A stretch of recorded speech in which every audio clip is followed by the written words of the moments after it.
l'As de carreau, c'est le sac au dos, lourd barda de notre infanterie légendaire. C'est aussi l'un de ces nombreux journaux du front, barda léger comme une chanson, raillerie rieuse de tout ce qui va et de tout ce qui ne va pas. Chronique verbeuse, bien informée, taillée et tondue à la mode du jour.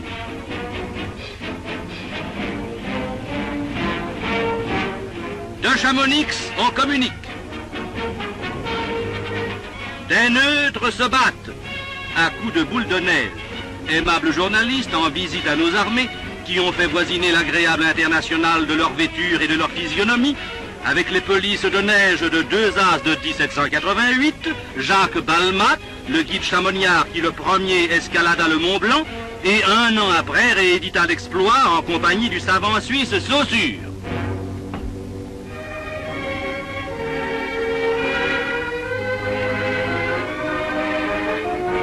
Nos diables bleus révélèrent leurs flammes au cours d'un vertigineux match de hockey.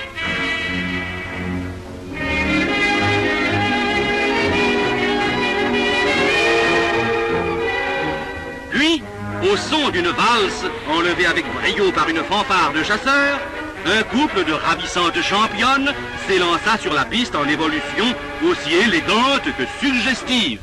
Oh, pardon.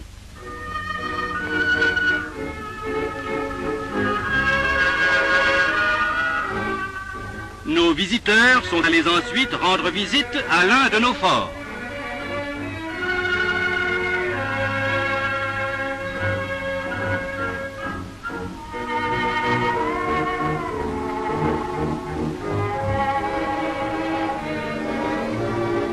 Ils ont assisté au départ d'une section d'éclaireurs skieurs pour l'une de ces incessantes randonnées qui maintiennent les hommes en conditions physiques et morales magnifiques.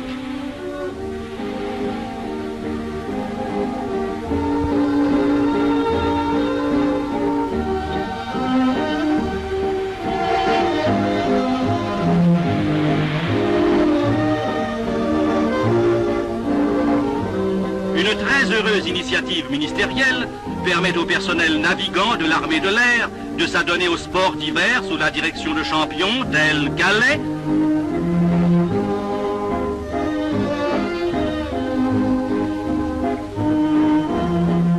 non pour faire à nos aviateurs de belles permissions d'enfants gâtés, mais parce que le pilotage des avions modernes, le vol à une vitesse de bolide et aux hautes altitudes déprimantes, exige un parfait équilibre nerveux, des réflexes extrêmement rapides et sûrs, en plus d'une condition physique exceptionnelle.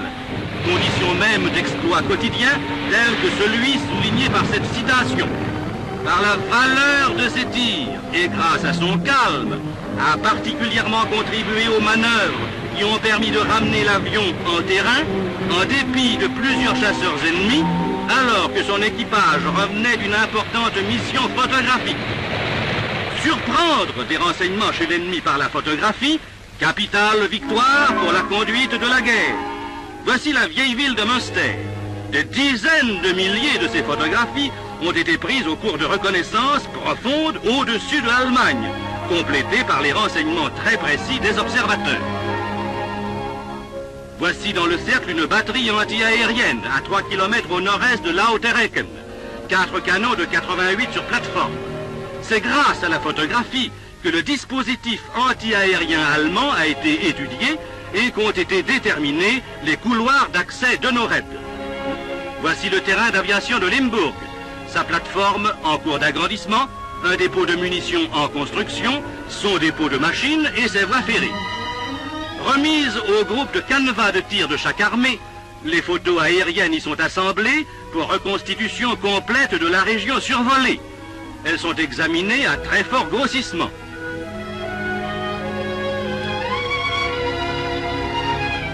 Les tranchées, batteries, constructions, etc. qu'elles situent sont alors reportées sur la carte de la région où elles ont été installées.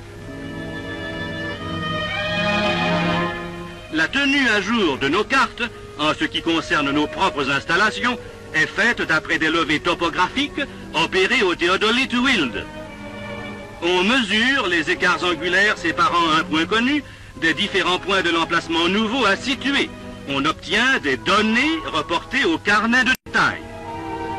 Le travail à la planchette situe sur la carte l'organisation nouvelle en retraçant les visées d'après les données. Le report sur la carte est suivi par la prise d'un calque, exactement comme il est fait après report des renseignements donnés par les photographies aériennes. Le calque, pris dans les deux cas, sert à obtenir un cliché qui permettra le tirage à nombreux exemplaires.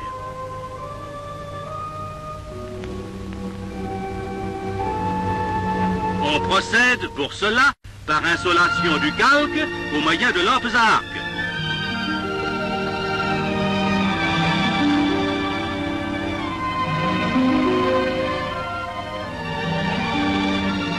On applique ensuite sur une couche de gélatine coulée sur zinc.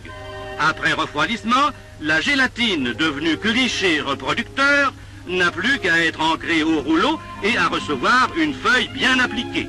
La reproduction à plusieurs exemplaires se fait désormais avec la plus grande facilité. On tire les grandes séries sur rotative. Activités incessantes mais qui œuvrent puissamment pour la guerre au même titre que nos usines d'armement. Une cartouche, c'est un étui plus une balle. L'étui s'obtient par transformation successive d'une rondelle dite flanc découpée à l'emporte-pièce dans une bande de laiton. Au four continu, on procède au recuit qui donnera aux flancs la malléabilité nécessaire à leur progressive transformation en étui oblong.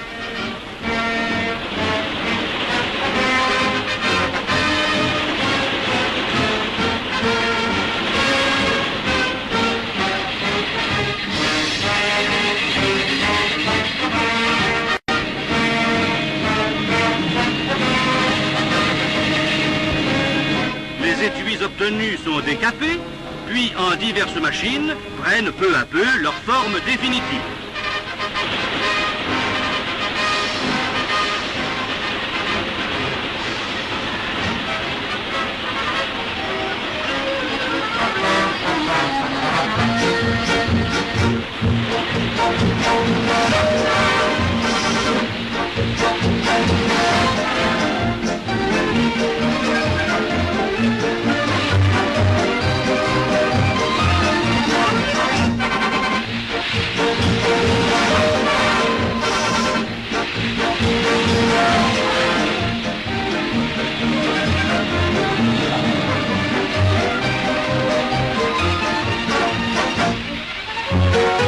Les douilles sont vérifiées en longueur et en calibre.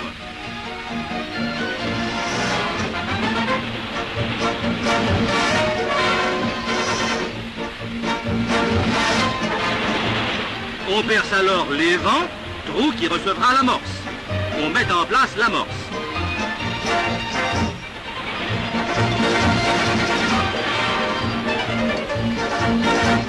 Des machines automatiques pèsent la poudre et chargent les étuis. Les balles sont tournées pendant le même temps.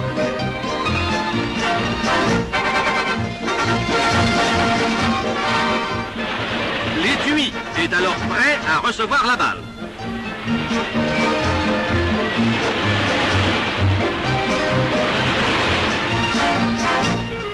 Production de chaque machine de ce type, 5000 à l'heure. Automatiquement et à la main, on vérifie les cartouches terminées.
éclaireur skieur rentre, gaillard, prêt à porter demain comme hier sur les routes glorieuses de notre infanterie légendaire, le lourd barda de l'As de carreau.